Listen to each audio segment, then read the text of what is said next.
ထပ်ချစ်ဖို့ကြောက်မယ်လူတယောက်ကိုအဆဆုံးပြန်လက်လာပြီးချစ်ရမှာကိုမလုပ်ချင်ဆုံးပဲဒီလူရဲ့စိတ်ထားဘယ်လိုရှိလဲသူရဲ့မိသားစုနောက်ခံကဘယ်လိုများလဲ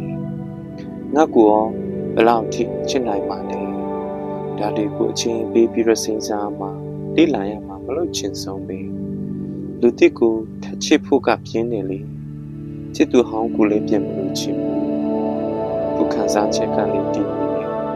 အချစ်ရင်းနဲ့ပတ်သက်ပြီးတော့များချစ်တွေ့ချင်တော့ဘာလို့လဲဆိုတော့ကိုကခူးခွင့်မရှိပဲတခြားသူအသိလာခူးသွားတဲ့အချိန်ကိုကြုံခဲ့လို့လေဒါမျိုးထပ်မဖြစ်ချင်ဘူးအဖြစ်လည်းမခံချင်တော့ဘူးထပ်ချစ်ဖို့ကြောက်တာမဟုတ်ပါဘူးအချစ်တွေအချင်းတွေပြုတ်ပြချင်မှုတပန်းကြီးနေရာမှာမလုပ်ချင်တာလားအချစ်တွေအလားအသာဖြစ်သွားမှဆိုရင်လာတယ်လေထပ်ချစ်ဖို့ကြောက်အောင်ပါပါတင်တော်တဲ့လူတွေတွေ့ရင်တော့ကြံချစ်ရင်ချင်းနေတယ်ထင်ပါတယ်ကောင်းမှုစွာနေထိုင်နေ